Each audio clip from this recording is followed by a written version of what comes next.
ఈ 3 తినాలి, అవి 4 తినాలి, ఈ 5 తినాలి, పోతే పోయింది డైటింగ్. ఇవాళకైతే మాత్రం ఫుల్ కోటింగ్ ఇవ్వాల్సిందే. డైటింగ్ చేసే వాళ్ళకి కూడా అంతా ఒక రోజు ఉండిద్దంట చీటింగ్ డే అని. వారం రోజులు కొంతమంది డైటింగ్ చేస్తారు చూసారండి. అలాగా చీటింగ్ డే అని చెప్పి ఒకటి ఉండిద్దంట. ఆ రోజు అంటే వాళ్ళకి నచ్చినవి మొత్తం తినొచ్చు అంట. మిగతా మళ్ళీ 6 రోజులు చక్కగా క్రమంగా తింటారంట. సినిమా యాక్టర్లు కూడా చాలా మంది వాళ్ళకి అదే కదా ఇన్వెస్ట్మెంట్. వాళ్ళ ఆకారం చక్కగా ఉంటేనే సినిమా అవకాశాలు వస్తాయి కదండి. కాబట్టి వాళ్ళు ఏది పడుతుంది తినరు. వాళ్ళు కూడా ఒక రోజు పెట్టుకుంటారంట. అరే మంచూరియా లేదు, గించూరియా లేదు, మైసూర్ బజ్జీ లేదు, పెడితే వారానికి ఒక రోజు పెట్టుకుంటారంట. అట్లా అర్థమవుతుందా? అట్లాగా అవన్నీ చూడగానే ఇవాళ చీటింగ్ డే కింద మనమే అనౌన్స్మెంట్ చేసేసుకుందాం, ఫుల్ కోటింగ్ ఇచ్చేద్దాం అని అనుకుంటే జాగ్రత్త. నువ్వు తినే ఆహారం ఏం చేసిద్ది అంటే అది మోసపుచ్చిద్ది. ఏం కాదులే అన్నట్టుగా ఉండిద్ది. ప్రతిదీ బలమే అన్నట్టు ఉండిద్ది. అర్థమవుతుందండి? ఇక్కడ కనిపిస్తున్నాను దీంట్లో. కాబట్టి ప్రతిదీ ఎలా ఉంటుందంట, అదే చికెన్ రా ప్రోటీన్ అన్నట్టుండిద్ది, మటన్ రా బలం అన్నట్టుండిద్ది, బెల్లం పాయసం చేస్తా అదే బెల్లం రా ఐరన్ అన్నట్టే ఉండిద్ది.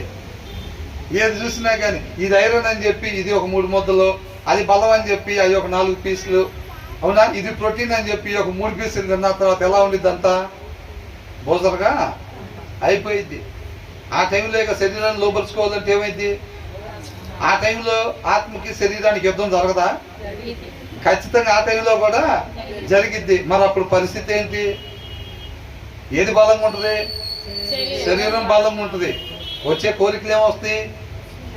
అప్పుడే మల్టీ కలర్ ఆలోచనలన్నీ ఆశలన్నీ పుడతా ఉంటాయి. ఆ టైంలో ఫుల్గా తిన్నప్పుడు, అవునా? ఫుల్గా తిన్నప్పుడు రకరకాల మల్టీ కలర్లో బొమ్మ కనపడుతూ ఉండేది లోపల ఆలోచనలో, అవునండి? కాబట్టి జాగ్రత్త అని అంటున్నారు. మన ఆలోచనలకి సంబంధించినవి, మన జ్ఞానానికి సంబంధించిన సామెతలు మీకు తెలియపరుస్తున్నాడు. మీ హృదయం మీద రాసుకోండి అని అంటున్నాడు. అర్థమవుతున్నాయండి? మనం అన్నీ చేయగలిగినా సరే చెయ్యకూడదు. అర్థమవుతుందండి? అది చెప్తున్నారు అనమాట. ఈ వాక్యంలో ఈ 3 వచనాల్లో ఉన్న సారాంశం.